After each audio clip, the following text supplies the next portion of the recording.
Salut tout le monde! En cet hiver 2024, je vais faire une série de courtes vidéos sur mon matériel plus spécifiquement hivernal.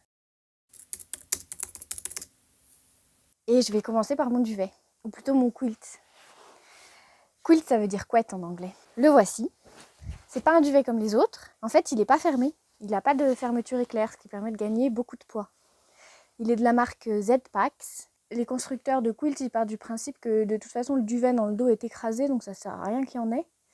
L'important, c'est d'avoir un bon matelas isolant pour le dos et pour en fait isoler du froid du sol. Il est donné pour moins 12 degrés, confort de transition, ils appellent ça en anglais. C'est pas le moins 12 degrés confort, c'est un peu plus froid. C'est la température à laquelle un homme sera à la limite du froid, mais ne tremblera pas de froid.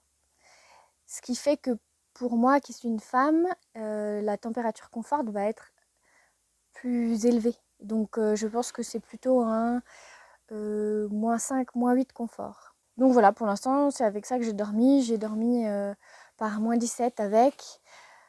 Je suis pas morte et j'ai pas très bien dormi. J'ai eu un peu froid, mais ça l'a fait. Donc en termes de survie, ça fonctionne. Après, en termes de confort, je pense que d'ici les prochains mois, je vais me tourner vers quelque chose d'encore plus chaud, avec un vrai moins 12, moins 15 degrés confort femme. Il faut savoir que pour les femmes, la température confort, elle est de plus 6 degrés ou moins 6 degrés, ça dépend de comment on voit les choses. Donc un moins 10 degrés confort pour un homme serait moins 4 degrés confort pour une femme, puisqu'on n'a pas la même résistance physiologique au froid. Ceci étant dit, faites bien attention quand vous achetez un duvet à la température confort, qu'elle soit pour les hommes ou pour les femmes. Il pèse 577 grammes, ce qui est vraiment très léger. La poche pour les pieds est cousue, donc ça c'est fermé et elle est rembourrée. Enfin, il y a encore plus de plumes autour des pieds. Par contre, quand vous tournez beaucoup, faut tourner avec le duvet. Et il y a ça qui permet quand même de rester bien à l'intérieur. Et en fait, souvent la nuit, ce que je fais, c'est que je vais me border avec les bords du duvet, ce qui fait que l'air froid n'entre pas. Il s'arrête au niveau du cou et il y a une petite tirette là. Ce qui fait que je peux vraiment me faire une collerette comme ça. Et ensuite, je dors avec mon bonnet et un cache-cou quand il fait froid. J'utilise toujours avec un drap de sac en soie pour pas salir le duvet. Ce qui était intéressant, c'est qu'il y a plusieurs tailles et que du coup, moi, j'ai pu prendre la taille la plus petite et la plus mince. Ce qui fait que je transporte pas du poids inutile comparé à la plupart des autres duvets du marché où en fait, tu as deux tailles. Et souvent, j'ai 20 cm en trop par rapport à ma taille. Donc ça, j'aime bien. Le côté hyper adaptable en fonction de ta taille, de ton poids, de ta corpulence.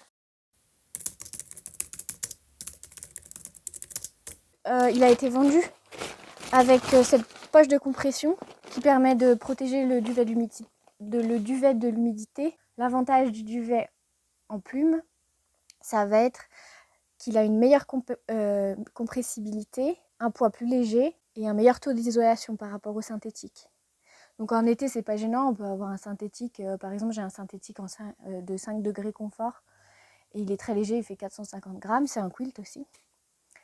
Mais là en hiver, en fait pour moi il n'y a que le duvet de vraiment utile, parce que sinon l'équivalent il ferait 2 kg et serait gros comme ça. Alors que ça, je vais vous montrer.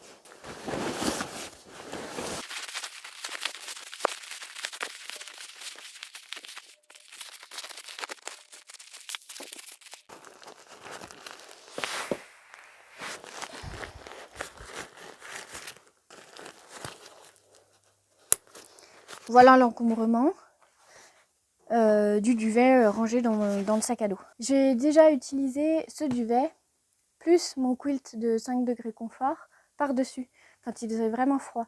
Et comme lui il fait 577 grammes et que l'autre il fait 450 grammes, je vous laisse faire le calcul, ça fait à peine plus d'1 kilo.